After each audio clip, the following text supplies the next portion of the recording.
اللهم لبيك لبيك لا شريك لك لبيك إن الحمد والنعمة لك والملك لا شريك لك لبيك اللهم لبيك لبيك لا شريك لك لبيك إن الحمد والنعمة لك والملك لا شريك لك لبيك اللهم لبيك لبيك لا شريك لك لبيك إن الحمد والنعمة لك والملك لا شريك لك.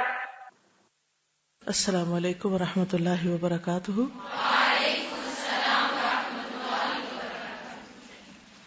نحمده ونصلي على رسوله الكريم. اما بعد فاعوذ باللہ من الشیطان الرجیم. بسم اللہ الرحمن الرحیم. رب اشرح لي صدری ويسر لي امری واحلل عقدۃ من لسانی یفقہوا قولی. کل ہم نے عمرے کے بارے میں پڑھا تھا کہ کس فعل پر عمرہ تمام ہو جاتا ہے، مکمل ہو جاتا ہے. حج تمتع کرنے والے حج کے مہینوں میں احرام کے ساتھ جب میقات کراس کرتے ہیں تو پہلے عمرہ کرتے ہیں. عمرہ کرنے کے بعد احرام کھول دیتے ہیں اور باقی دن مکہ میں گزارتے ہیں، یا بعض لوگ اس دوران کچھ دن مدینہ میں گزار کر واپس آتے ہیں. یہ دن بہت قیمتی دن ہوتے ہیں. انسان جب اللہ کے راستے میں ہوتا ہے، عبادت کے لیے گھر سے نکلتا ہے، تو اس کو اپنی پوری توجہ پھر اللہ ہی کی طرف رکھنی چاہیے اور اس وقت کو اچھی طرح استعمال کرنا چاہیے. مکہ ہو یا مدینہ، دونوں جگہ مسجد میں نماز پڑھنے کا اجر و ثواب عام نمازوں کی نسبت بہت زیادہ ہو جاتا ہے.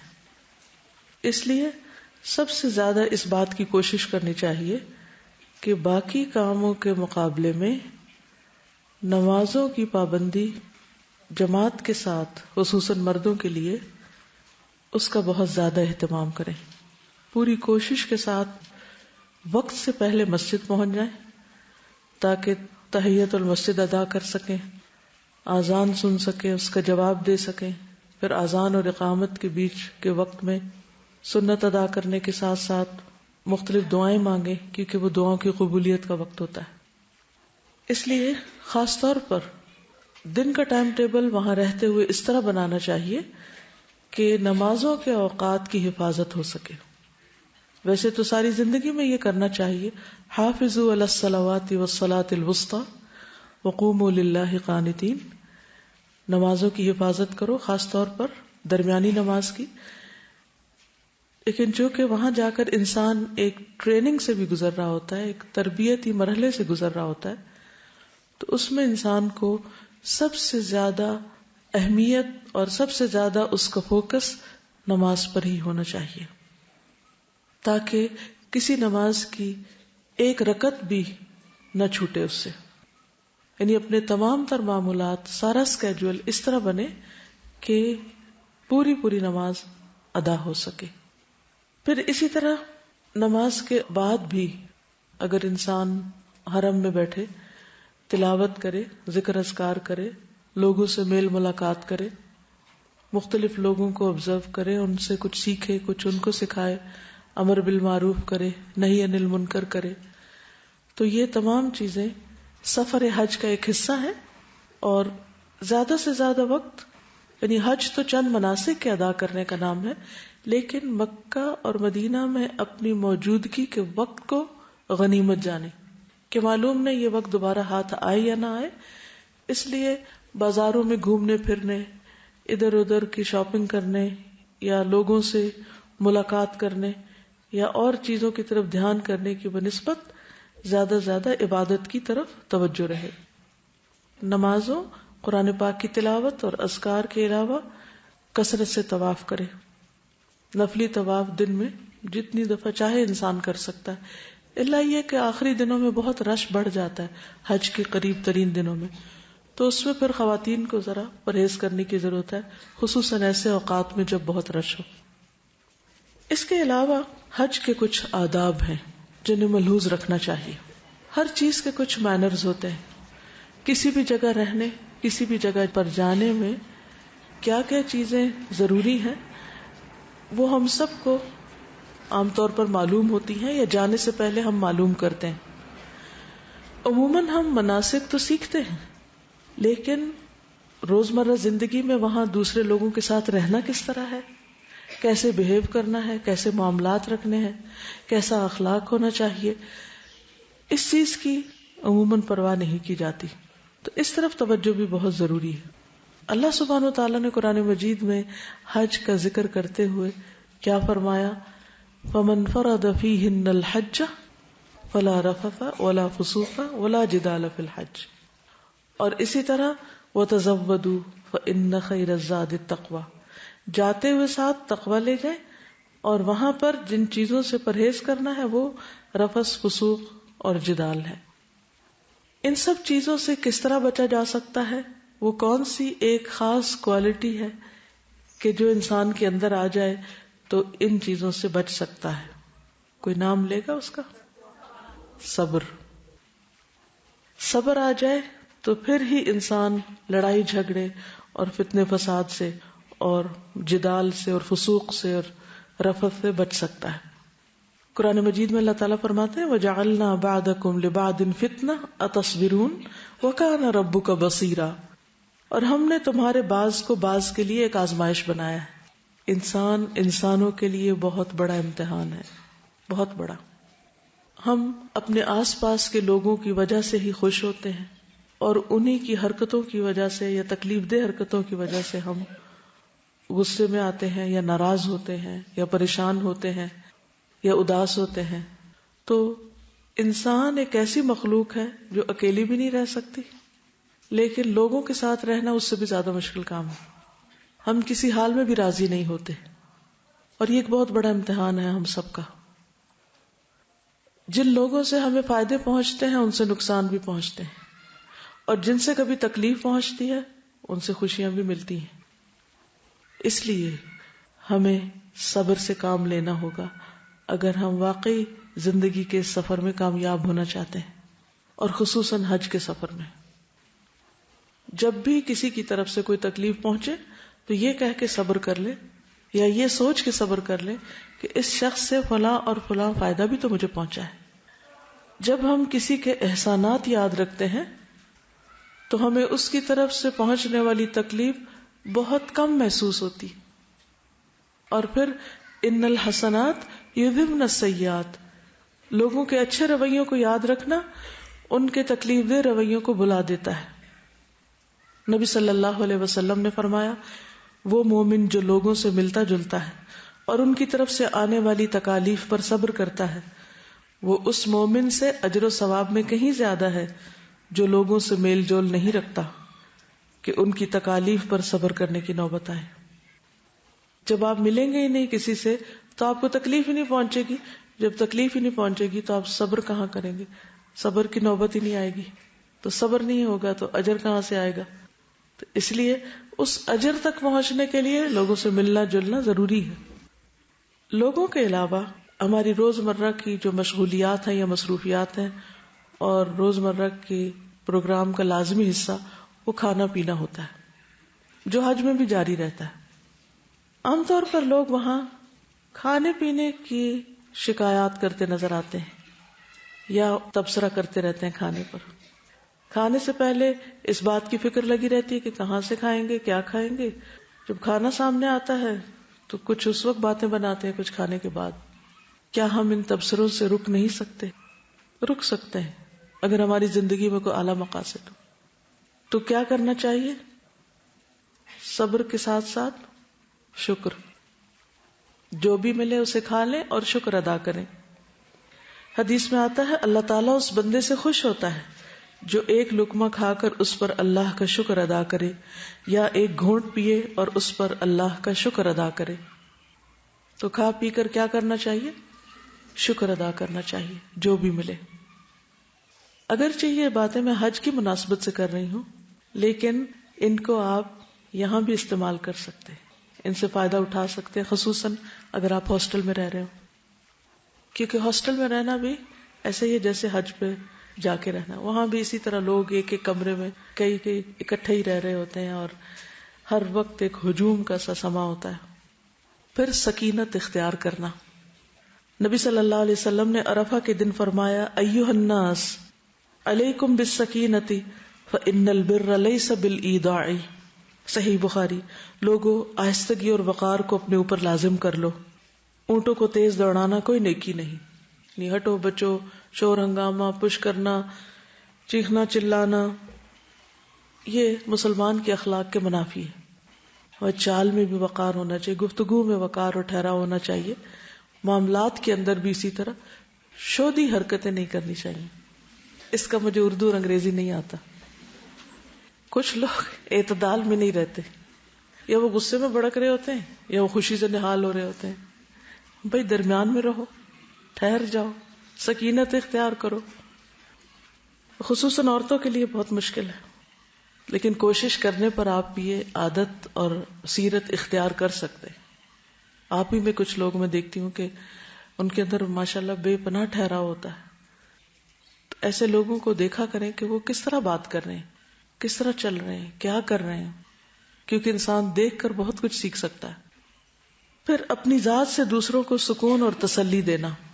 انس بن مالک رضی اللہ عنہ سے روایت ہے کہ نبی صلی اللہ علیہ وسلم نے فرمایا یسروا ولا تعسروا وسکنوا ولا تنفروا.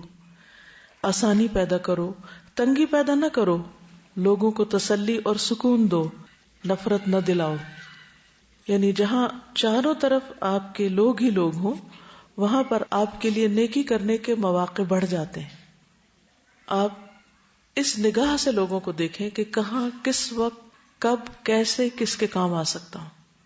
میں کسی کی کیا مدد کر سکتا ہوں، کیا خدمت کر سکتا ہوں، کسی کو کوئی بھلی بات بتا سکتا ہوں، کسی سے کوئی تکلیف دور کر سکتا ہوں، کسی کو آرام پہنچا سکتا ہوں. لیکن یہ سارے کام کرتے کرتے ساتھ ہی ذکر اذکار جاری رہنے چاہیے. بعض لوگ جب دوسروں کی مدد کرنے لگتے ہیں تو ادھر ادھر کی فضول باتیں شروع کر دیتے ہیں. وہ کوئی غیبت شروع کر دیتے ہیں، کسی پہ تبصرہ، کسی پہ ہنس رہے ہیں، کسی کا مذاق اڑا رہے ہیں، کام بھی کر رہے ہیں لیکن ساتھ ایسی حرکتیں کر رہے ہیں. تو اس کی بجائے کیا کرنا چاہیے؟ یا تو اچھی بات کریں، آپ پھر خاموش رہیں، اور خاموشی سے بہتر ہے اللہ کا ذکر. جب نبی صلی اللہ علیہ وسلم سے بہترین حج کے بارے میں پوچھا گیا تو آپ نے کیا فرمایا کہ سب سے اچھا حج کون سا ہے؟ جس میں کثرت سے اللہ کا ذکر ہو. رسول اللہ صلی اللہ علیہ وسلم نے فرمایا خیر العمل ان تفارق الدنیا ولسانک رطب من ذکر اللہ. بہترین عمل یہ ہے کہ جب تو دنیا سے رخصت ہو تو تیری زبان اللہ کے ذکر سے تر ہو. لیکن یہ اسی وقت ہو سکتا ہے جب عام دنوں میں ہمیں کثرت سے ذکر کی عادت ہو. نبی صلی اللہ علیہ وسلم نے فرمایا 3 لوگوں کی دعا رد نہیں کی جاتی. ان میں سے ایک اللہ کا بہت زیادہ ذکر کرنے والا. یعنی اگر آپ اللہ کا بہت ذکر کریں تو اس کا فائدہ کیا ہوگا؟ آپ کی دعائیں قبول ہوں گی. اور ہر شخص یہ چاہتا ہے کہ اس کی دعا قبول ہو، اور اس کو خوش قسمت سمجھتے ہم جس کی دعائیں قبول ہو رہی ہیں. پھر امیر کی اطاعت. وبرہ کہتے ہیں میں نے عبداللہ بن عمر رضی اللہ عنہ سے پوچھا میں کنکریاں کس وقت ماروں؟ تو انہوں نے فرمایا جب تمہارا امام مارے تو تم بھی مارو. عموماً گروپس میں حج ہوتا ہے، چاہے فیملی کا ہو یا کسی ملک سے جب آپ جا رہے ہو تو اس وقت اکٹھے حج کر رہے ہو، تو اس میں ہر شخص کو اپنی الگ الگ راہ نہیں پکڑنی چاہیے اور اپنی مرضی سے قافلے سے ادھر ادھر نہیں بھٹک جانا چاہیے.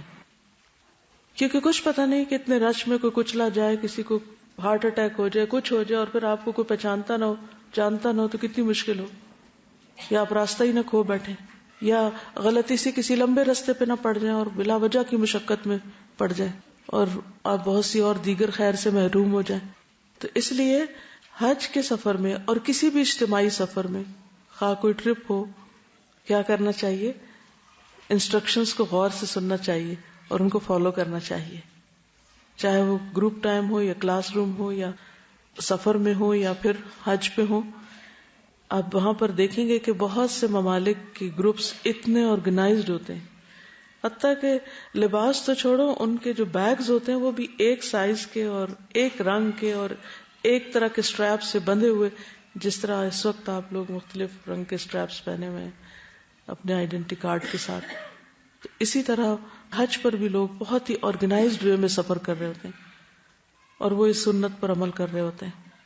اپنی مرضی کرنے میں سہولت تو بہت ہوتی ہے، لیکن بتائیے کہ کیا ہمیشہ ہی سہولت ہوتی یا مشکل بھی ہوتی ہے؟ کبھی کیا مشکل ہوتی ہے؟ کیا مشکل ہوتی ہے؟ اپنے گروپ کے ساتھ جاتا ہے اور اپنی مرضی سے بغیر کسی انسٹرکٹر کو بتائے وہ چلا جاتا ہے اور گروپ کہیں اور چلا جاتا ہے. تو بہت سارے لوگ ایسے دیکھے گئے ہیں جو پورا حج کے دورانیے میں اکیلے بیٹھے رہتے ہیں، نہ وہ اس جگہ سے کہیں اور جا سکتے ہیں، ان کو کچھ معلوم نہیں ہوتا. اور اکثر بزرگوں کے ساتھ بھی ایسا ہوتا ہے. بالکل.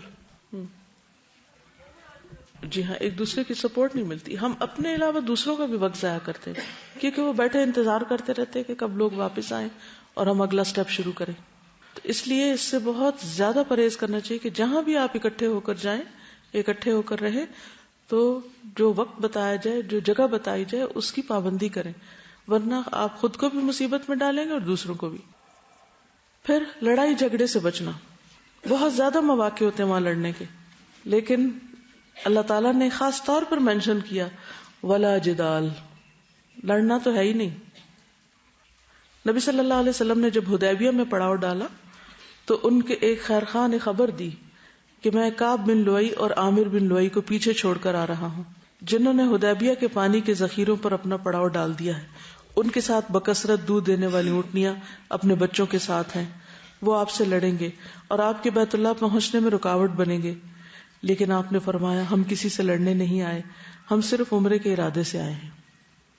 تو جو اللہ کے راستے میں ہوتا ہے، یعنی حج یا عمرے کے سفر میں، جو بالکل پیسفل سفر ہوتا ہے، کوئی آپ سے لڑنا بھی چاہے یا لڑائی چھیڑے بھی تو آپ اس کو موقع نہ دیں.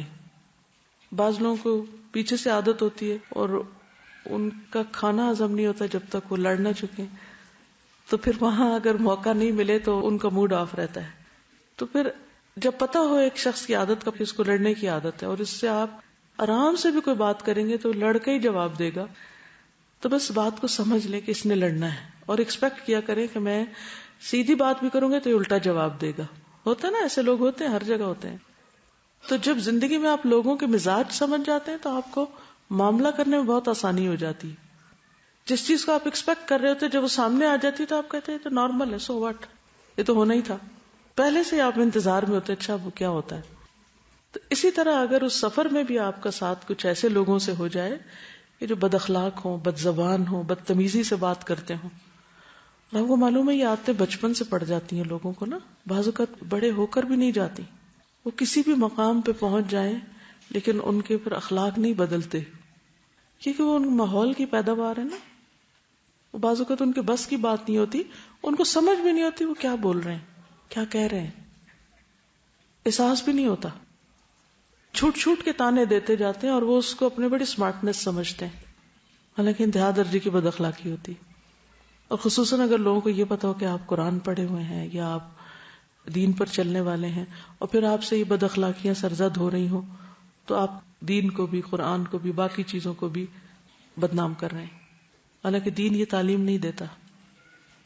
یہ لوگوں کے اپنے اخلاق، مزاج، ان کے خاندان، ان کے ماحول ہوتے ہیں جن کا وہ رنگ چڑھائے ہوئے ہوتے ہیں اپنے اوپر. تو جب کوئی لڑنے جا رہا ہو تو پھر کنارہ کشی کر لیں. مسور بن مخرمہ سے روایت ہے کہ رسول اللہ صلی اللہ علیہ وسلم صلح حدیبیہ کے موقع پر مکہ جا رہے تھے. ابھی آپ راستے میں تھے کہ آپ نے فرمایا خالد بن ولید قریش کے سواروں کے ساتھ ہماری نقل و حرکت کا اندازہ لگانے کے لیے مقام غمیم میں مقیم ہے، اس لیے تم لوگ داہنی طرف ہو جاؤ. بس اللہ کی قسم خالد کو ان کے متعلق کچھ بھی علم نہ ہو سکا. یعنی وہ پتہ چلانے کے لیے کس طرح مسلمان جا رہے ہیں وہ دیکھنا چاہتے تھے. تو نبی صلی اللہ علیہ وسلم نے رستہ ہی بدل دیا. جب آپ کو پتا ہو کہ لڑنے والا وہ سامنے سے آ رہا ہے تو آپ کیا کریں؟ بہادری کا مظاہرہ کریں؟ آستینیں چڑھانے لگے؟ نہیں، رستہ بدل دیں. لوگوں کے ساتھ اچھے اخلاق سے پیش آئیں. یعنی یہ تو اس صورت میں جب کوئی آپ سے لڑنے آ رہا ہو، لیکن آپ خود جب معاملہ کریں تو اچھی طرح کریں. حدیث میں آتا ہے جہاں کہیں بھی ہو اللہ سے ڈرو، برائی کے بعد بھلائی کرو تاکہ وہ اسے مٹا دے، اور لوگوں سے اچھے اخلاق سے پیش آؤ. ہم انسان ہیں، غلطی، کمی، کمزوری ہم سب سے ہو جاتی، لیکن اس کے بعد کوشش کریں کہ پھر اچھا سلوک کر لیں، حسن اخلاق سے معاملہ کر لیں. نبی صلی اللہ علیہ وسلم نے فرمایا تم میں سب سے بہتر وہ ہے جس سے خیر کی امید ہو.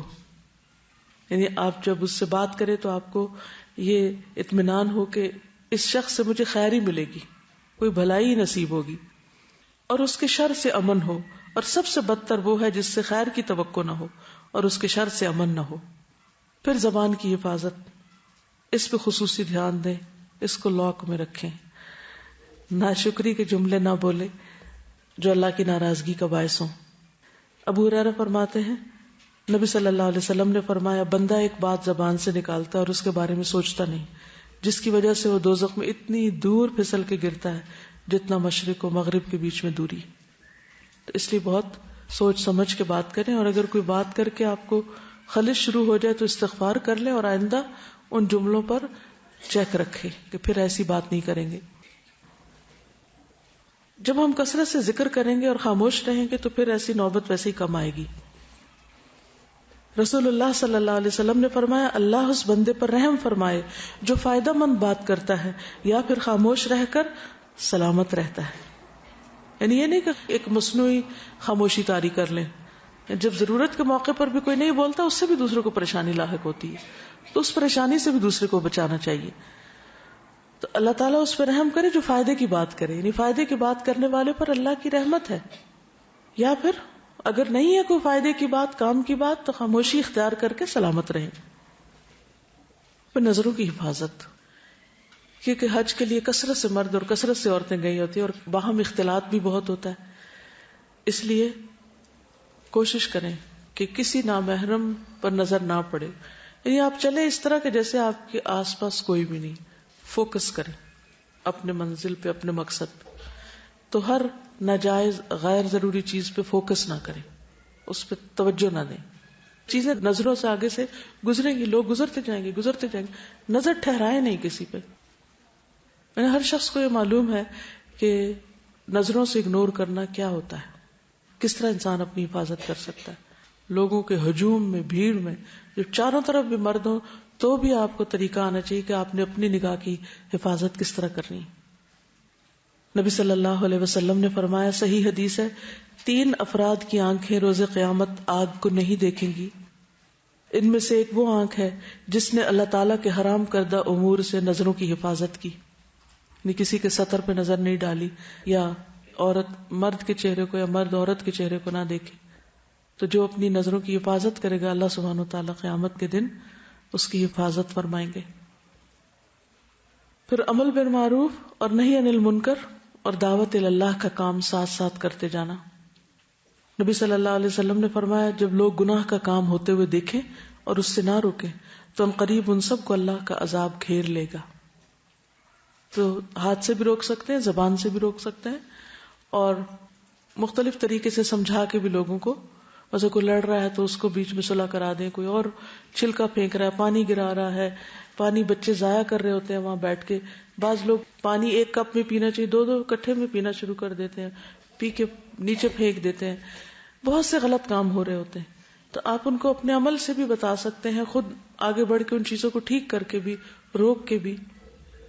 مثلا نبی صلی اللہ علیہ وسلم حج پہ جا رہے تھے، ایک عورت نے آپ کو راستے میں روک کر ایک سوال کیا. اس کے پاس بچہ تھا، اس نے آگے بڑھا اور کہا، یا رسول اللہ کیا اس پر بھی حج ہے؟ تو آپ نے فرمایا نہیں، اور آپ نے یہ بھی بتایا کہ اگر تم اس بچے کو حج کراؤ گی تو تمہارے لیے اس کا اجر ہے. فرض نہیں ہے بچے پہ، لیکن اگر بچہ ماں کے ساتھ حج کرتا ہے تو ماں کو اجر ملے گا اس کا. تو 1 نہیں 2 حج ہو جائیں گے ایک ہی سفر میں. پھر اللہ کی راہ میں کثرت سے خرچ کرنا، فی سبیل اللہ خرچ کرنا، کیا اجر ہے اس کا معلوم ہے آپ کو؟ مثل الذین ينفقون اموالهم فی سبیل اللہ. تو حج کیا ہے؟ فی سبیل اللہ سفر ہے. تو ساتھیوں پہ خرچ کرنا، وہاں کے لوگوں پہ خرچ کرنا، کسی بھی اعتبار سے کسی کو فائدہ پہنچانے کے لیے، یہ کوئی صدقہ خیرات نہیں، ویسے ہی خوش دلی کے ساتھ خیر اور بھلائی کے کاموں میں خرچ کرنا، اس کا اجر بہت زیادہ ہے، عام خرچ کرنے سے بھی زیادہ ہے. اس کو مثال کیا ہے قرآن مجید میں؟ کمثل حبۃ انبتت 7 سنابل فی کل سنبلۃ 100 حبۃ واللہ یضاعف لمن یشاء. ایک دانہ جس سے 7 بالیاں نکلیں اور پھر ہر بالی پہ 100 دانے ہوں، تو گویا ایک دانہ ملٹیپلائی ہو کر 100 دانے بن گیا. تو 1 روپیہ یا 1 ریال آپ خرچ کریں گے تو 700 کے برابر ہو جائے گا. اس لیے خوش دلی کے ساتھ خرچ کریں. عبداللہ بن عمر سے روایت ہے کہ رسول اللہ صلی اللہ علیہ وسلم نے فرمایا اللہ تعالیٰ اپنے بندوں کو نفع پہنچانے کے لیے کچھ لوگوں کو بطور خاص نعمتیں عطا کرتا ہے. اگر وہ خرچ کرتے رہیں تو وہ انعامات برقرار رہتے ہیں، اور اگر وہ رک جائیں تو وہ ان سے سلب کر کے دوسروں کو دے دیتا ہے. کیا مطلب ہے اس کا؟ کیا سمجھ آیا؟ جی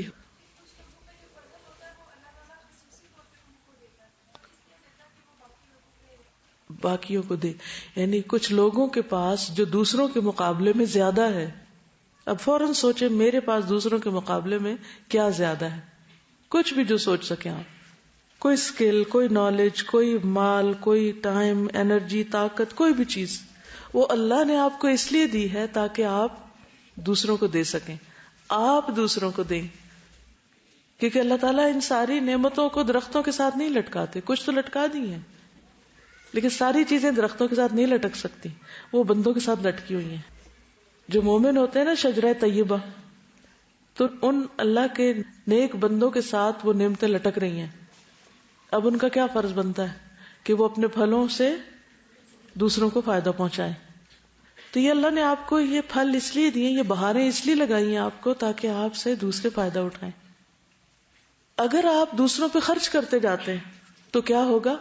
آپ کو اللہ اور دیتا جائے گا، اور سپلائی آتی جائے گی آتی جائے گی آتی جائے گی، اور زیادہ بڑھا دے گا. لیکن اگر آپ نے روک دیا تو کیا ہوگا؟ اللہ بھی روک دے گا. یہ کس قدر افسوس کی بات ہے کہ ہم عام طور پر جو نعمت ہمارے پاس ہوتی ہے اس سے دوسرے کو فیض پہنچانے میں بخل کرتے ہیں. یعنی یہ تو میرے لیے، دوسرے کو کیوں دوں؟ اور بعض لوگ تو اپنے ہنر چھپاتے ہیں، کسی کو پتہ نہ چل جائے، ورنہ یہ ہمیں کام دے دیں گے، ہمیں یہ کام کرنا پڑ جائے گا. ہونا کیا چاہیے کہ جو کام ہمیں آتا ہو ہم دوسرے کو کہیں. جیسے حضرت انس کے بارے میں حضور صلی اللہ علیہ وسلم کے پاس ام سلیم آئی تھی، یا رسول اللہ یہ میرا بچہ لکھنا جانتا ہے، آپ اس سے کام لیں، یعنی اس کے پاس یہ سکل ہے، آپ اس کو اپنی خدمت میں رکھیں. ہم میں سے اگر کسی کو لکھنا آتا ہو یا کوئی بھی کام، کسی بھی قسم کا آرٹ، تو عموماً ہم آگے دینا نہیں چاہتے، تو لوگ خود کر لینا، لوگ خود سیکھ لینا. ہم کیا سمجھتے جو کچھ بھی اللہ نے ہم کو دیا، کوئی بھی چیز ہمارے تو کوئی بہت کمال تھا، وہ بہت بڑی خوبی تھی جو ہمیں مل گیا، یہ احسان تھا، اللہ کا فضل تھا. اس کو روکے نہیں ورنہ رک جائے گا. حضرت اسماء کو نبی صلی اللہ علیہ وسلم فرمایا تھا لا تو کی فیو کا علیہ کی، روکنا مت ورنہ تم روک لی جاؤ، تمہاری تھیلی باندھ دی جائے گی. تو اس موقع پہ سب سوچیں وہ کون سا کام ہے جو میں دوسروں کی نسبت بہتر کر سکتی ہوں، اور مجھ پر اللہ کا فضل ہے اور مجھے وہ آتا ہے اور میرے ساتھ والوں کو نہیں آتا، کیوں نہ میں ان کو بھی سکھا دوں، کیوں نہ میں ان تک بھی خیر لے جاؤں، کیونکہ الٹیمیٹلی تو وہ آپ ہی تک واپس پہنچے گی. تو کوئی بھی نیکی کا کام جو آپ کر سکتے ہو اور کسی بھی وجہ سے، خواہ وہ کوئی غصہ ہو، خواہ کوئی عداوت ہو کسی کی، یا بخل ہو یا حسد ہو یا کوئی ضد ہو، کسی بنا پر بھی اگر آپ روک لیتے ہیں نا تو آپ سے نیکی کے مواقع چھن جاتے ہیں، آپ محروم کر دیے جاتے ہیں. اللہ تعالیٰ وہ کسی اور کو نواز دیتا ہے، اللہ کسی اور سے کام لے لیتا ہے. اچھا چھوٹی چھوٹی مثالوں میں آپ دیکھیے کہ بعض اوقات ایسا ہوتا ہے نا، آپ گھر میں بیٹھے ہیں تو آپ کی امی پوچھ رہی ہیں وہ فلاں چیز کہاں ہے اور آپ کو پتا ہے، لیکن آپ چپ بیٹھے، کیوں؟ کہ وہ کہیں گے اٹھو لا دو مجھے، تو میں نے اٹھنا کوئی نہیں. تو بعض اوقات ہم صرف اپنی جان بچانے کے لیے بھی کچھ چیزوں کا اظہار ہی نہیں کرتے، تو وہ مجھ پہ آ پڑے گی، کیونکہ جو بولے وہی کنڈا کھولے، اس لیے مشورہ ہی نہ دو. پھر دوسرے حجاج کی مدد کرنے میں کیا کیا ہو سکتا ہے، مثلا ان کا سامان اٹھانے یا رکھنے میں مدد دینا. نبی صلی اللہ علیہ وسلم نے فرمایا جس نے کسی مسلمان سے دنیا کا کوئی دکھ دور کیا، اللہ عز و جل اس سے قیامت کے روز کا کوئی دکھ دور کر دے گا. اور جس نے کسی مشکل میں پڑے شخص کے لیے آسانی کی، اللہ تعالیٰ اس کے لیے دنیا اور آخرت میں آسانی کرے گا. اور جس نے کسی مسلمان کی پردہ پوشی کی، اللہ تعالیٰ دنیا اور آخرت میں اس کی پردہ پوشی کرے گا. اللہ تعالیٰ اس وقت تک بندے کی مدد میں رہتا ہے جب تک کہ بندہ اپنے بھائی کی مدد میں رہے. پھر شاعر اللہ کی تعظیم کرنا، شاعر اللہ کی تعظیم کرنا یہ بھی حج کے آداب میں سے ہے. وَمَن يُعَظِّمْ شَعَائِرَ اللَّهِ فَإِنَّهَا مِن تَقْوَى الْقُلُوبِ. کیا کیا شاعر اللہ ہیں؟ مثلا جتنے بھی مناسک ہیں وہاں، خاص طور پہ مسجد ہے، کعبہ شریف ہے، اس کے آس پاس کی جگہ ہے، تو وہاں شور ہنگامے سے بچنا، لڑائی سے اور ایسے کام کرنے سے جو مسجد کے ادب کے خلاف ہوں. بعض لوگ وہاں کوڑا بکھیر دیتے ہیں، صفائی کا لحاظ نہیں رکھتے، کعبہ کی طرف وہاں بھی پاؤں کر کے لیٹ جاتے ہیں، قرآن مجید نیچے رکھ دیتے ہیں. تو یہ ساری چیزیں جو ہیں یہ ناپسندیدہ ہیں. پھر یہ کہ اپنے آپ کو بیکار چیزوں سے دور رکھنا، بیکار گفتگو، بیکار کام، غیر ضروری مصروفیات، کیونکہ گنتی کے چند دن ہیں یہ بھی، ان سے پورا فائدہ اٹھانا چاہیے. اور ویسے بھی انسان کے اسلام کی خوبی یہ ہے کہ وہ بیکار کاموں کو چھوڑ دے. پھر دوسروں کی ضروریات کا خیال رکھنا، کسی کو پانی پلا دینا، کسی کو کھانا لا کر دے دینا. کچھ لوگ چائے پینے کے عادی ہوتے ہیں، بزرگ لوگ، ان کے لیے چائے لا کر دینا، یا اگر پکانے کی جگہ ہے تو پکا کر سب کو سرو کر دینا. ایک گروپ کے اندر ینگ لوگ ہوتے ہیں، کوئی بڑے عمر کے ہوتے ہیں، کوئی بہت صحت مند ہوتے ہیں، کوئی بیمار ہوتے ہیں. تو آپ اپنا مقام دیکھ لیجئے کہ آپ کہاں ہیں اور آپ کتنی نیکی کما سکتے ہیں. تو اس اعتبار سے دوسروں کے ساتھ جتنی بھی ان کی خدمت، ان کی مدد آپ کر سکتے ہو کریں، لیکن ساتھ ساتھ نیت ضرور قابو میں رکھیں. پیپل پلیزر نہ بن جائیں کہ لوگ کہیں گے واہ بھائی واہ فلاں تو بہت اچھی ہے، اس نے تو اتنی خدمت کی حج کے سفر میں کہ بس ہمیں بھولتا ہی نہیں. یہ تمغہ لینے کے لیے نہیں کریں. جب شیطان دل میں یہ وسوسہ ڈالے تو فوراً اپنے آپ کو سنبھالے کہ نہیں، مجھے تو اللہ کی رضا چاہیے. اس سے فائدہ کیا ہوگا کہ آپ اعتدال میں رہیں گے، نہ تو آپ تعریف کے انتظار میں رہیں گے اور نہ تعریف آپ کو فیول بنے گی کہ وہ تعریف کو فیول پڑے تو آپ چلیں.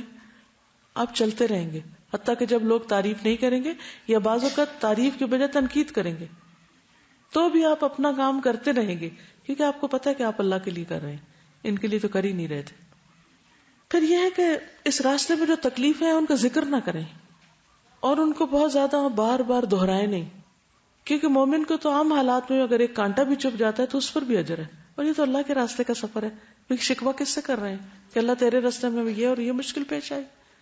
نہیں، نادانی میں بھی ایسی باتیں نہ کریں، کیونکہ جو مسلمان جب اس کو دنیا میں کوئی کانٹا بھی چبھے اور اس پر وہ ثواب کی نیت سے صبر کرے تو اس وجہ سے اللہ تعالیٰ قیامت کے دن اس کے گناہ معاف کر دیں گے.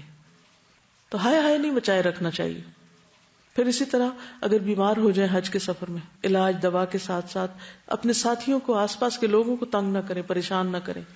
بخار بھی چڑھے تو جسم سے اس طرح گناہ جھڑتے ہیں جیسے سوکھے پتے درخت سے جھڑتے ہیں. تو یہ سارے گناہوں کو جھاڑنے کے طریقے ہوتے ہیں، تو اس کا بھی بہت ذکر نہ کریں. پھر دوسروں میں صلح کروانا. بعض اوقات آپ کے گروپ میں 2 لوگ آپس میں لڑ بیٹھتے ہیں اور وہ بولنا چالنا چھوڑ دیتے ہیں. تو صلح کرانا کتنی بڑی نیکی ہے. نماز، روزے، حج، زکوٰۃ سے بھی بڑی، اجر و ثواب میں بڑھ جاتی. کیونکہ ہوتا یہ ہے کہ جب 2 لوگوں کی لڑائی ہو جاتی ہے، آپس میں کوئی مس انڈرسٹینڈنگ ہوتی ہے، پھر آپ کو غیبت بھی سننی پڑتی ہے اور بدگمانیاں بھی بعض اوقات آپ کے دل میں آ جاتی ہیں اور بعض اوقات دوسروں کو آپ بلٹل کرنے لگتے ہیں. تو بہتر ہے کہ جلد از جلد ان کی دوستی کرا دی جائے. اس سے انشاءاللہ تعالیٰ آپ کے حج کا سفر جو ہے وہ خوشی سے گزرے گا. کہتے ہیں یوم الترویہ. عرب لوگ حج کے سفر پر روانہ ہونے سے پہلے اس دن اونٹوں کو خوب پانی پلاتے تھے، سیراب کرتے تھے، یعنی سیرابی کا دن. تو یوم الترویہ یا اس سے پہلے حج کے مناسک کو پھر دوہرا لیں. یعنی ایک تو آپ گھر سے ٹریننگ لے کر گئے، عمرے کے بعد آپ پھر عام یعنی روزمرہ زندگی گزارنے لگے ایک طرح سے، اور اب خاص حج کے دن آ گئے تو دوبارہ ان کو دوہرائیں. صحیح الجامع میں آتا ہے، ابن عمر سے روایت ہے، نبی صلی اللہ علیہ وسلم نے یوم الترویہ سے 1 دن پہلے لوگوں کو خطبہ دیا اور ان کے مناسک سکھائے. پھر حج تمتع کی نیت کرنے والے افراد غسل کر کے اپنی قیام گاہ سے احرام باندھیں. جس ہوٹل میں آپ ٹھہرے ہوئے ہیں، جس جگہ پر آپ رکے ہوئے ہیں، وہیں سے احرام پہنے. مسجد عائشہ جانے کی یا کہیں اور جانے کی ضرورت نہیں. رسول اللہ صلی اللہ علیہ وسلم نے فرمایا جو لوگ میقات کے اندر رہتے ہوں وہ اپنے شہروں سے احرام باندھیں، حتیٰ کہ مکہ کے لوگ مکہ ہی سے احرام باندھیں. جابر سے روایت ہے کہ رسول اللہ صلی اللہ علیہ وسلم نے صحابہ سے فرمایا، بیت اللہ کے طواف اور صفا و مروہ کی سعی کے بعد اپنے احرام کھول ڈالو اور بال ترشوا لو، یوم الترویہ تک برابر اسی طرح حلال رہو، یوم الترویہ تک یعنی 8 ذی الحج تک اسی طرح حلال رہو، پھر یوم ترویہ میں مکہ ہی سے حج کا احرام باندھو۔ صحیح بخاری کی روایت ہے۔ لبیک حجن کہہ کر حج کی نیت کریں۔ انس رضی اللہ عنہ کہتے ہیں جب ہم مکہ آئے تو آپ کے حکم سے جن لوگوں نے حج تمتع کا احرام باندھا تھا سب نے احرام کھول دیا، پھر 8ویں تاریخ کو سب نے حج کا احرام باندھا۔ نیت کرنے کے بعد ایک بار یہ کلمات ادا کریں، اللہم حجۃ لا ریاء فیہا ولا سمعۃ، اے اللہ میرے اس حج سے نہ دکھاوا مقصود ہے نہ شہرت مطلوب۔ منہ سے بول کے کہیں کہ اللہ حج کر رہا ہوں دکھانے کے لیے یا شہرت کے لیے نہیں۔ اس کے بعد تلبیہ پڑھیں۔ جابر رضی اللہ عنہ نے بیان کیا کہ ہم نبی صلی اللہ علیہ وسلم کے ساتھ حجۃ الوداع میں مکہ آئے، پھر 8ویں ذی الحج تک ہم حلال ہو گئے، اور مکہ سے نکلتے ہوئے جب ہم نے مکہ کو اپنی پشت پہ چھوڑا تو حج کا تلبیہ کہہ رہے تھے۔ یعنی پہلا تلبیہ کب شروع ہوا تھا؟ جہاز میں شروع ہوا تھا، ٹھیک ہے، اور کب ختم ہوا تھا؟ جی مسجد حرام میں پہنچ کر۔ اب اس کے بعد تلبیہ ختم، عام ذکر کرتے رہیں۔ دوبارہ تلبیہ کب شروع ہوگا؟ 8 ذی الحج کو جب دوبارہ احرام پہنا جائے گا حج کے لیے، ٹھیک ہے۔ لبيك اللهم لبيك لبيك لا شريك لك لبيك إن الحمد والنعمة لك والملك لا شريك لك لبيك اللهم لبيك لبيك لا شريك لك لبيك إن الحمد والنعمة لك والملك لا شريك لك لبيك اللهم لبيك لبيك لا شريك لك لبيك إن الحمد والنعمة لك والملك لا شريك لك۔ ابن عمر رضی اللہ عنہ 8ویں ذی الحجہ میں نماز ظہر پڑھنے کے بعد جب سواری پر اچھی طرح بیٹھ جاتے تو لبیک کہتے، ٹھیک ہے۔ لبیک شروع کب کرنی چاہیے؟ جب سواری پہ بیٹھ جائیں۔ خواتین حالت حیض میں بھی احرام کی نیت کریں گی، وہ طواف کے علاوہ باقی تمام ارکان ادا کر سکتی ہیں۔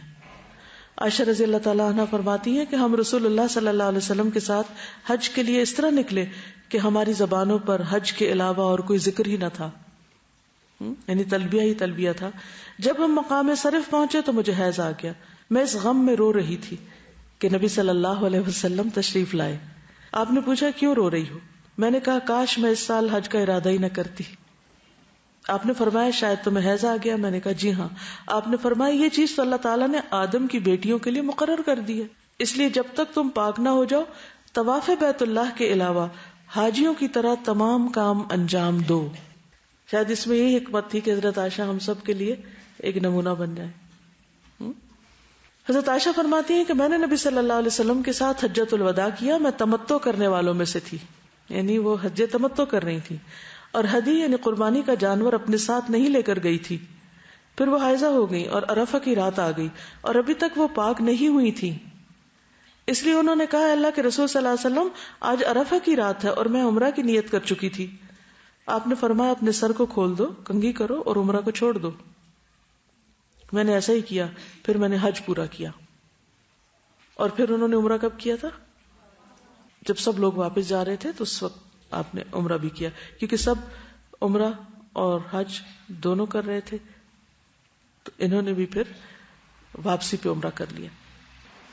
حج کے بعد مکہ سے منا کے لیے روانہ ہوں اور ظہر سے پہلے منا پہنچ جائیں، یہ مسنون طریقہ ہے۔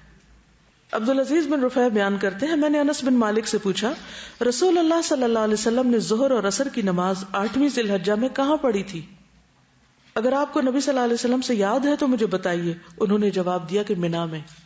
بعض لوگ اس دن پھر حرم چلے جاتے ہیں اور یہ سوچتے ہیں کہ حرم میں نماز پڑھ کے پھر ہم جائیں گے، یہاں 1,00,000 نمازوں کا ثواب ہے، لیکن کیا کرنا چاہیے؟ منا میں پڑھنی چاہیے، اب اس کا ثواب زیادہ ہے. کیوں؟ کیونکہ نبی صلی اللہ علیہ وسلم کی سنت ہے. منا میں 5 نمازیں ظہر، عصر، مغرب، عشاء اور اگلے دن کی فجر قصر کر کے اپنے اپنے وقت پر ادا کریں. منا میں ظہر اپنے وقت پر، عصر اپنے وقت پر، مغرب اپنے وقت پر اور عشاء اپنے وقت پر، اور فجر بھی اپنے وقت پر، لیکن قصر. عبداللہ بن مسعود کہتے ہیں میں نے نبی صلی اللہ علیہ وسلم، ابو بکر اور عمر کے ساتھ منا میں 2 رکعت یعنی 4 رکعت والی نماز 2 رکعت میں قصر میں پڑھی. یہ صحیح بخاری کی روایت ہے. جابر بیان کرتے ہیں آپ نے منا میں ظہر، عصر، مغرب اور عشاء اور فجر کی نمازیں پڑھی. یعنی 5 نمازیں وہاں پڑھی جاتی ہیں اگلے سفر سے پہلے. ابن عباس سے مروی ہے نبی صلی اللہ علیہ وسلم نے منا میں 5 نمازیں پڑھی. یاد رہے گی یہ بات؟ یہاں نمازوں پر لوگ لڑائی جھگڑے شروع کر دیتے ہیں، قصر پڑھنی ہے یا نہیں پڑھنی. آپ ان کو یہ حدیث بتا دیں اور اس کے بعد لڑنے سے قطعی پرہیز کریں. کوئی بحث کو آئے بھی تو خاموشی اختیار کریں، اور آپ خود وہ کریں جس پر آپ کے دل کا اطمینان ہے، چاہے سارا قافلہ کچھ اور کر رہا ہو. یعنی نماز کے وقت کہ وہ قصر نہ بھی پڑھیں تو آپ اس لیے پڑھیں کہ نبی صلی اللہ علیہ وسلم نے پڑھی تھی. رات کو منا میں قیام کریں. عبداللہ بن عباس فرماتے ہیں کہ بیت اللہ کے طواف کے بعد آپ کعبہ کے پاس اس وقت تک نہ گئے جب تک میدان عرفات سے واپس نہ آ گئے. یعنی منا سے مکہ نہیں آنا. ٹھیک ہے. منا میں منظم انداز میں بیٹھے. ایک صحابی کہتے ہیں کہ رسول اللہ صلی اللہ علیہ وسلم نے منا میں لوگوں کے سامنے خطبہ دیا اور ان کو اپنے ٹھکانوں پر اتارا، اور آپ نے قبلہ کے داہنی طرف اشارہ کرتے ہوئے فرمایا مہاجرین یہاں اترے، قبلے کے بائیں طرف اشارہ کرتے ہوئے فرمایا انصار یہاں اترے.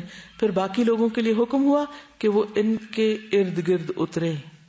یعنی یہ تنظیم کا ایک طریقہ تھا نا کہ مہاجرین ادھر آ جائیں، انصار ادھر آ جائیں اور باقی لوگ ان کے ارد گرد ہو جائیں. یعنی ایک طرح سے 2 کیمپ بنا دیے. اب آپ 8 تاریخ سے مکہ سے یا مدینہ سے آتے ہوئے منا کی طرف آئے.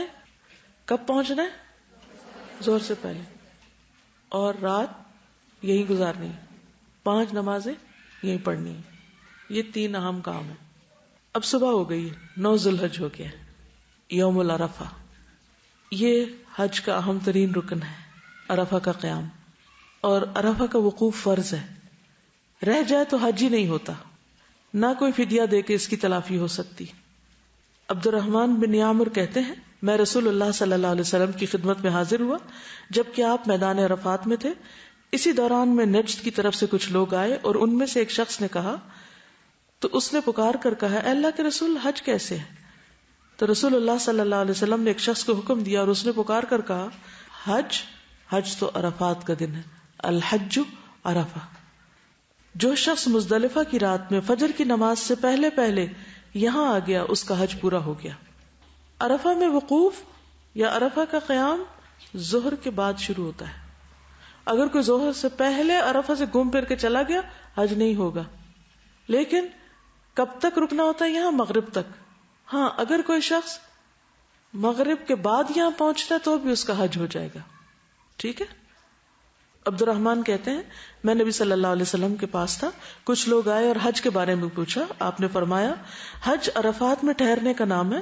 جو شخص مزدلفہ کی رات 9 اور 10 ذی الحج کی درمیانی رات طلوع فجر سے پہلے میدان عرفات میں پہنچ گیا اس کا حج ہو گیا. گویا ظہر سے لے کر ظہر کے بعد عصر، عصر سے مغرب، مغرب سے عشاء، عشاء سے لے کے فجر سے پہلے تک جو شخص عرفات میں آ کے ٹھہرتا ہے اس کا حج ہو جاتا ہے. واضح؟ اوکے. اب چونکہ حج عرفہ کے دن کے وقوف کا نام ہے تو عرفہ کا دن نہایت اہم دن ہے، بہت ہی فضیلت والا دن ہے. رسول اللہ صلی اللہ علیہ وسلم نے فرمایا اللہ تعالیٰ عرفہ کی شام، عرفہ کی آفٹرنون اہل عرفہ کی وجہ سے اپنے فرشتوں کے سامنے فخر فرماتا ہے. یعنی جو لوگ عرفہ میں ہوتے ہیں ان کے اوپر فخر کرتا ہے اور کہتا ہے میرے ان بندوں کو دیکھو جو میرے پاس پراگندہ حال اور غبار آلود ہو کر آئے. جب آپ مکہ سے نکلتے ہیں نا احرام پہن کے، صاف ستھری چادریں ہوتی ہیں، بہت فریش، خوشی خوشی آپ منا میں آتے ہیں. منا بھی صاف ستھرا، بہت اچھے انتظامات ہوتے ہیں. آپ فجر تک نمازیں پڑھ کے جب وہاں سے نکلتے ہیں عرفات کی طرف فجر کے بعد، تو کافی لمبی لائنیں ہوتی ہیں، دھوپ بھی چڑھ چکی ہوتی ہے، اور اپنی منزل ٹھکانے تک پہنچتے پہنچتے کافی حال خراب ہو چکا ہوتا ہے. اور وہ جگہ ایسی نہیں ہوتی جہاں آپ دوبارہ نہا کے فریش ہو جائیں، نہانے والی کوئی جگہ نہیں ہوتی. آج کے دور میں بھی جہاں اتنے انتظامات ہیں، وہاں عرفہ کا دن ہر ایک کے لیے غبار آلود دن ہے، کیونکہ آپ کو 24 گھنٹے ہو چکے ہیں تقریباً احرام پہنے ہوئے، کوئی چادریں پہنی ہوئی ہیں آپ نے. اور وہاں ایسا نہیں ہے کہ آپ کسی جگہ گاڑی پر وہیں اتریں گے اور پھر ساتھ ہی بیٹھ جائیں گے. بعضوں کو دور دور اتارتے ہیں، پھر آپ کو بتایا جاتا ہے فلاں جگہ آپ کا خیمہ ہے، وہاں تک آپ کو پیدل چل کے جانا ہوتا ہے. اور بہت سے لوگ تو مکہ سے ہی پیدل سفر شروع کرتے ہیں، مینا میں رکتے ہیں، پھر وہاں سے پیدل شروع کر دیتے ہیں اور عرفات تک پیدل ہی آتے ہیں. تو بہرحال وہ سب اپنے شوق سے جاتے ہیں، محبت سے جاتے ہیں. اور یہی وہ وقت ہے، یہی وہ دن ہے جس میں سال کے سارے دنوں سے زیادہ بندوں کے گناہ معاف ہوتے ہیں. پورے سال میں سب سے زیادہ جس دن اور جس وقت میں گناہوں کی معافی ہوتی ہے وہ یہی دن ہے. انس بن مالک کہتے ہیں نبی صلی اللہ علیہ وسلم نے عرفات میں وقوف کیا. وقوف کا مطلب کھڑے ہو کر دعائیں مانگی، اور سورج لوٹنے کے قریب تھا، غروب کے. پس آپ نے فرمایا اے بلال میرے لیے لوگوں کو خاموش کراؤ. بلال کھڑے ہوئے، کہا رسول اللہ صلی اللہ علیہ وسلم کے لیے خاموش ہو جاؤ. لوگ خاموش ہو گئے. آپ نے فرمایا لوگوں ابھی جبریل علیہ السلام میرے پاس آئے، میرے رب کی طرف سے انہوں نے مجھے سلام کہا اور کہا اللہ تعالیٰ نے عرفات والوں کی مغفرت کر دی ہے اور آپس کے حقوق کی ضمانت دے دی. پس عمر بن خطاب نے کھڑے ہو کر عرض کیا اے اللہ کے رسول کیا یہ ہمارے لیے خاص ہے کہ ہماری بخشش ہو گئی ہے؟ فرمایا یہ تمہارے لیے بھی ہے اور جو تمہارے بعد آئیں قیامت تک ان سب کے لیے بھی ہے. یعنی تمہارے لیے بھی ہے اور جو قیامت تک یہاں آتے رہیں گے ان سب کے لیے بھی ہے. کیا؟ بخشش کا وعدہ. نبی صلی اللہ علیہ وسلم نے فرمایا تمہارا دوپہر کے بعد، یاد رکھیے دوپہر کے بعد، صبح نہیں ہے 9 تاریخ لیکن ظہر کے بعد عرفات میں کھڑے ہونا تو اللہ تعالیٰ آسمان دنیا پر نازل ہوتا ہے. یعنی بندہ جب وہاں ہوتا ہے تو اللہ تعالیٰ قریب آ جاتے ہیں اور فرشتوں سے تم پر فخر کرتا ہے. فرماتا ہے کہ میرے بندے میرے پاس کھلے اور گہرے ہر راستے سے پراگندہ حالت میں آئے ہیں جو میری رحمت اور جنت کے امیدوار ہیں. بس اگر تمہارے گناہ ریت کے ذروں یا بارش کے قطروں یا سمندر کے جھاگ کے برابر بھی ہوں تو میں انہیں بخش دوں گا. میرے بندو لوٹ جاؤ، تم بخشے بخشائے ہو، اور ان کی بھی مغفرت ہے جن کی تم نے سفارش کی. کن کی؟ جن کی ڈائری میں کاپیوں میں دعائیں لکھ کے لے گئے تھے نا کہ اللہ ان کو بھی بخش دے، ان کو یہ عطا کر، ان کی بھی بخشش ہو جاتی. یعنی جن کے لیے وہ دعائیں کرتے ہیں وہاں جا کر. 9 ذی الحجہ کو طلوع آفتاب کے بعد منا سے عرفات کے لیے نکلے. جابر رضی اللہ عنہ بیان کرتے ہیں منا میں فجر کی نماز پڑھنے کے بعد آپ صلی اللہ علیہ وسلم تھوڑی دیر ٹھہرے حتیٰ کہ سورج نکل آیا. آپ نے اپنے لیے بالوں کے بنے ہوئے خیمے کے متعلق حکم دیا اور وہ نمرہ میں لگا دیا گیا جہاں مسجد نمرہ ہے. چنانچہ رسول اللہ صلی اللہ علیہ وسلم چلے اور قریش کو یقین تھا کہ نبی صلی اللہ علیہ وسلم مزدلفہ میں مشعر الحرام کے پاس ہی رک جائیں گے، جیسے کہ وہ قریش اسلام سے پہلے جاہلیت کے دور میں کرتے تھے. مگر رسول اللہ صلی اللہ علیہ وسلم اس سے آگے بڑھ گئے اور عرفات تک گئے، کیونکہ اللہ تعالیٰ کا حکم ہے ثم افیدوا من حیث افاض الناس، پھر وہاں سے پلٹو جہاں جا کر لوگ پلٹتے ہیں، یعنی عرفات تک جاؤ. تو قریش دور جاہلیت میں نہیں جاتے تھے، وہ کہتے تھے ہم سردار قبیلہ ہیں، ہمیں عام لوگوں کی طرح وہاں جانے کی ضرورت نہیں. لیکن حج تو مساوات کا سبق ہے، چاہے کوئی بادشاہ ہو یا فقیر، سب کو اس میدان میں حاضری دینا ضروری ہے، اس کے بغیر حج ہوتا ہی نہیں. منا سے عرفات جاتے ہوئے تکبیر اللہ اکبر، تحلیل لا الہ الا اللہ اور تلبیہ لبیک اللہم لبیک پکارے. محمد بن ابی بکر ثقفی نے بیان کیا میں نے انس بن مالک سے تلبیہ کے بارے میں دریافت کیا کہ آپ لوگ نبی صلی اللہ علیہ وسلم کے عہد میں اسے کس طرح کہتے تھے. اس وقت ہم منا سے عرفات کی طرف جا رہے تھے. انہوں نے فرمایا کہ تلبیہ کہنے والے تلبیہ کہتے، تکبیر کہنے والے تکبیر، یعنی دونوں چیزیں ہو رہی ہوتی تھی. اس پر کوئی کسی پہ اعتراض نہیں کرتا تھا. تکبیر کیا ہے؟ یعنی اللہ اکبر لا الہ الا اللہ واللہ اکبر وللہ الحمد. اور تلبیہ کے الفاظ تو آپ کو معلوم ہے. مسجد نمرہ میں زوال آفتاب کے بعد خطبہ حج پوری توجہ اور خاموشی سے سننا چاہیے. جابر کہتے ہیں رسول اللہ صلی اللہ علیہ وسلم عرفات پہنچے، آپ نے دیکھا کہ نمرہ میں خیمہ لگا ہوا ہے. آپ وہاں اترے، حتیٰ کہ جب سورج ڈھل گیا تو آپ نے اپنی اونٹنی قصواء کے متعلق فرمایا کہ اسے تیار کر دو. اسے تیار کر دیا گیا. آپ اس پر سوار ہوئے حتیٰ کہ وادی ارنا کے دامن میں آ گئے اور لوگوں کو خطبہ دیا. جریر کہتے ہیں نبی صلی اللہ علیہ وسلم نے ان سے حجۃ الوداع میں فرمایا استنصت الناس، تم لوگوں کو چپ کراؤ. اور پھر چپ کرایا گیا اور آپ نے وادی ارنا میں آ کر خطبہ دیا. ظہر اور عصر کی نمازیں 1 اذان اور 2 اقامت کے ساتھ جمع اور قصر با جماعت ادا کریں. یہاں پر نمازیں کیسے پڑھی جائیں گی؟ ظہر اور عصر، قصر اور جمع، 1 اذان 2 اقامتیں. دونوں نمازوں کے درمیان کوئی سنت یا نفل نہیں. جابر کہتے ہیں خطبہ دینے کے بعد بلال نے اذان کہی، پھر اقامت کہی، تو آپ نے ظہر پڑھائی، پھر اقامت کہی، پھر آپ نے عصر پڑھائی، اور دونوں نمازوں کے بیچ میں کچھ نہیں پڑھا، کوئی سنت نفل نہیں. پھر آپ قصواء پر سوار ہو گئے حتیٰ کہ مقام وقوف پہ تشریف لائے. جو لوگ رش کی وجہ سے مسجد نمرہ نہ پہنچ سکے تو کوئی حرج نہیں، اپنی جگہ ہی اپنے اپنے خیمے میں ہی نماز جماعت سے پڑھ لینی چاہیے. ظہر اور عصر کی نمازیں ادا کرنے کے بعد عرفات میں داخل ہوں، یعنی وقوف کی جگہ پر. رش کی وجہ سے ممکن نہ ہو تو پہلے بھی داخل ہو سکتے ہیں، کیونکہ بہت سی چیزیں اپنی مرضی سے نہیں آپ کر سکتے، آپ کو قافلے کے ساتھ ہی جانا ہوتا ہے. عرفات کا سارا میدان وقوف کی جگہ ہے. نبی صلی اللہ علیہ وسلم نے فرمایا میدان عرفات سارے کا سارا ٹھہرنے کا مقام ہے. وہاں جبل رحمت پہ چڑھنے کی ضرورت نہیں. بعض لوگ یہ سمجھتے ہیں کہ عرفات کے دن اس پہاڑ پہ چڑھنا ضروری ہے، اور اس میں جوان لوگ تو چڑھ جاتے ہیں، بوڑھے لوگ نہیں چڑھ سکتے. تو اللہ نے بہت رحمت فرمائی ہے، بھی جبل رحمت، وہاں خاص رحمتیں اترتی. کہتے ہیں کہ وہاں پر آدم اور حوا آپس میں ملے تھے، اسی لیے اس میدان کو عرفات کہا جاتا ہے کہ ایک دوسرے کو پہچانے تھے وہاں. تو بہرحال ضروری نہیں کہ پہاڑوں پہ چڑھیں یا کسی خاص جگہ پر جائیں، جہاں بھی عرفات میں آپ کو ٹھہرایا گیا وہیں ٹھہر جائیں. ساری توجہ کس پر رکھیں؟ عبادت پر، اور خصوصاً کھڑے ہو کر دعائیں مانگنے پر. نبی صلی اللہ علیہ وسلم نے فرمایا میدان عرفات سارے کا سارا ٹھہرنے کا مقام ہے، لیکن ارنا کے نشیب سے ہٹ کر رہو. نبی صلی اللہ علیہ وسلم نے فرمایا میں نے جبل رحمت کے قریب وقوف کیا ہے، جبکہ پورا میدان وقوف کی جگہ ہے. یعنی آپ کا وقوف پہاڑ کے قریب تھا، لیکن کہیں بھی کھڑے ہو سکتے ہیں. ابن مربع انصاری ہمارے پاس تشریف لائے جبکہ ہم عرفات میں ایسی جگہ وقوف کیے ہوئے تھے کہ عمر بن عبداللہ اس کو امام کے موقف سے دور سمجھ رہے تھے. ابن مربع نے کہا بے شک میں تمہاری طرف رسول اللہ صلی اللہ علیہ وسلم کا قاصد بن کر آیا ہوں، آپ نے تم لوگوں کو کہلا کر بھیجا انہی مقامات پر وقوف کرو، بلا شبہ تم اپنے باپ ابراہیم کی وراثت میں سے ایک وراثت پر ہو. خیمے کے اندر یا باہر جہاں جگہ ملے پوری انکساری اور توجہ کے ساتھ دعائیں مانگنی چاہیے. بعض لوگ یہ سمجھتے کہ شاید خیمے کے اندر نہیں مانگنی چاہیے اور باہر نکل کے کھڑے ہونا چاہیے. باہر بعض کو دھوپ ہوتی ہے، کافی گرمی ہوتی ہے، تو اندر کبھی مانگ لیں کبھی باہر چلے جائیں. کوشش کریں کہ سارا وقت کھڑے رہیں، کیونکہ نبی صلی اللہ علیہ وسلم نے کھڑے ہو کر یہ دعائیں مانگی. اور لوگ کیا کرتے ہیں، وہاں پہنچتے ہی دسترخوان بچھا دیتے ہیں، کھانے لگتے ہیں، خوب بریانی کھاتے ہیں اور اس کے بعد سو جاتے ہیں. سب نہیں، لیکن بہت سے لوگ ایسے کرتے ہیں. تو کھانا پینا بھی مختصر رکھیں، ایسی چیز نہیں کھائیں جس کو کھا کر آپ کو نیند آئے.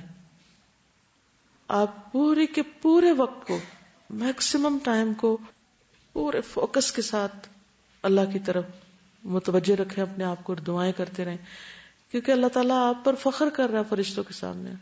ان لوگوں پہ کیا فخر کرے گا جو سو جائیں یا ادھر ادھر باتیں کر رہے ہو یا لڑائی جھگڑے کر رہے ہو کہ جمع کسر کرنی ہے یا نہیں کرنی. تو اس وقت بہیو کریں. اللہ تعالیٰ جو فخر کر رہے ہوں آپ پر تو واقعی آپ فخر کے قابل ہوں. جابر کہتے ہیں نبی صلی اللہ علیہ وسلم قصواء پر سوار ہوئے حتیٰ کہ مقام وقوف پہ تشریف لائے. اپنی اونٹنی قصواء کا پیٹ پتھروں کی طرف کر دیا، یعنی وہیں رکے رہے. اور جبل المشاء کو، جو کہ ریت کا بڑا ٹیلا تھا، لوگ اس کو پیدل ہی عبور کرتے تھے، اپنے سامنے کیا. قبلہ رخ ہوئے، پھر وہیں رکے رہے حتیٰ کہ غروب ہو گیا. اور ٹکیا کے غائب ہو جانے کے بعد کچھ زردی بھی ختم ہو گئی، اتنی دیر تک وہاں رکے. ہاتھ اٹھا کر بکثرت دعائیں کرنا. اسامہ سے مروی ہے میدان عرفات میں رسول اللہ صلی اللہ علیہ وسلم کا ردیف تھا، یعنی اونٹنی میں آپ کے پیچھے تھا. آپ نے دعا کے لیے ہاتھ اٹھائے تو اونٹنی ایک طرف کو جھکنے لگی اور اس کی لگام گر گئی. چنانچہ آپ نے ایک ہاتھ سے رسی کو پکڑ لیا اور دوسرے ہاتھ کو اٹھائے رکھا، یعنی ہاتھ نیچے نہیں ہونے دیا. اس وقت بھی جب آپ رسی اٹھا رہے تھے پھر بھی آپ نے ہاتھ ایک اوپر ہی رکھا. حج کرنے والے اس دن روزہ نہیں رکھیں گے اور نہ ہی اس دن کوئی نفلی نمازیں ہیں. سب سے زیادہ کیا کرنا ہے؟ دعا مانگنی. کیسے؟ کھڑے ہو کر اور ہاتھ اٹھا کر اور قبلہ رخ ہو کر. ٹھیک ہے، خواہ خیمے کے اندر یا باہر. ام الفضل کہتی ہیں عرفہ کے دن لوگوں کو رسول اللہ صلی اللہ علیہ وسلم کے روزے کے بارے میں شک ہوا، اس لیے میں نے آپ کو پینے کے لیے کچھ بھیجا. آپ نے اس کو پی لیا، جس سے پتا چلا کہ آپ روزے سے نہیں تھے. عقبہ بن عامر بیان کرتے ہیں رسول اللہ صلی اللہ علیہ وسلم نے فرمایا یوم عرفہ یوم نحر یعنی 10ویں ذی الحج قربانی کا دن اور ایام تشریق ہم اہل اسلام کے عید کے ایام ہیں، یہ کھانے اور پینے کے دن ہیں. ہماری عید تو 10 کو شروع ہوتی ہے، حاجیوں کی 9 کو ہی شروع ہو جاتی، تو اس دن یعنی کہ روزہ رکھنا درست نہیں وہاں پر. لیکن یہاں جو روزہ رکھے گا اس کا کیا فائدہ، کتنا ثواب؟ 2 سال کے گناہ معاف ہوں گے. حاجیوں کے تو ساری زندگی کے معاف ہو رہے ہیں اور یہاں والوں کو بھی اللہ تعالیٰ نے بالکل محروم نہیں رکھا. ابو نجیح کہتے ہیں ایک مرتبہ کسی نے ابن عمر سے عرفہ کے دن کے روزے کے بارے میں پوچھا. انہوں نے فرمایا کہ میں نے نبی صلی اللہ علیہ وسلم کے ساتھ حج کیا لیکن انہوں نے اس دن کا روزہ نہیں رکھا. میں نے ابو بکر کے ساتھ حج کیا، انہوں نے اس دن روزہ نہیں رکھا. میں نے عمر کے ساتھ حج کیا، انہوں نے اس دن روزہ نہیں رکھا. میں نے عثمان کے ساتھ حج کیا، انہوں نے بھی اس دن روزہ نہیں رکھا. میں اس دن کا روزہ نہ رکھتا ہوں، نہ حکم دیتا ہوں اور نہ منع کرتا ہوں. یعنی میں کسی کو کچھ کہتا نہیں، لیکن یہ کہ ان سب میں سے کسی نے بھی روزہ نہیں رکھا. عطا بن ابی رباح کہتے ہیں ایک مرتبہ عبداللہ بن عباس نے فضل بن عباس کو عرفہ کے دن کھانے پہ بلایا. انہوں نے کہا میں روزے سے ہوں. ابن عباس نے فرمایا آج کے دن روزہ نہ رکھو، کیونکہ نبی صلی اللہ علیہ وسلم کے سامنے اس دن دودھ دو کر برتن پیش کیا گیا تو آپ نے نوش فرما لیا اور لوگ تمہاری اقتدا کرتے ہیں، یعنی کہیں ایسا نہ ہو کہ تمہیں دیکھ کر وہ بھی روزہ رکھنے لگے. عرفات قبولیت دعا کی بہترین جگہ ہے اور یوم عرفہ قبولیت دعا کا بہترین دن. نبی صلی اللہ علیہ وسلم نے فرمایا بہترین دعا وہ ہے جو عرفات کے دن مانگی جائے. اس لیے جب وہاں عرفہ ہو رہا نا، حاجی وہاں قیام کر رہے ہو تو آپ بھی یہاں بیٹھ جائیں کہ اللہ تعالیٰ آپ ایک نظر ادھر بھی دیکھیں. اور تو دیکھتے ہی ہیں ویسے بھی، لیکن خاص رحمت پکاریں. نبی صلی اللہ علیہ وسلم نے فرمایا عرفہ کے دن کے سوا اور کوئی دن ایسا نہیں جس میں اللہ تعالیٰ کثرت سے بندوں کو آگ سے آزاد کرتے ہوں اور فرشتوں کے سامنے ان حاجیوں کی وجہ سے فخر کرتے ہوں اور فرشتوں سے پوچھتے ہوں کہ یہ لوگ کیا چاہتے ہیں. تو فرشتے کیا بتاتے ہیں، کیا چاہتے ہیں لوگ؟ بخشش چاہتے ہیں، تو اللہ تعالیٰ ان کو بخش دیتے ہیں. تو اس قیمتی وقت سے پورا فائدہ اٹھائیں. عرفہ کے دن کی بہترین دعا کیا ہے؟ لا الہ الا اللہ وحدہ لا شریک لہ لہ الملک و لہ الحمد وہو علی کل شیء قدیر. اس میں دعا والی کون سی بات ہے؟ توحید کا اقرار ہے، اللہ کی رحمت کو پکارنا ایک طرح سے، اور یہ کہنا کہ اللہ ہر چیز پہ قادر ہے، تو سب کچھ کر سکتا ہے وہ. بالکل جو دل میں خیال آئے اور جو چیزیں ہمیں زندگی مشکل لگتی ہیں وہ کیا سوچ کے انسان مانگے کہ اللہ ہر چیز پر قادر ہے. اوکے، سبحانک اللہم و بحمدک اشہد ان لا الہ الا انت استغفرک و اتوب الیک. السلام علیکم و رحمۃ اللہ وبرکاتہ.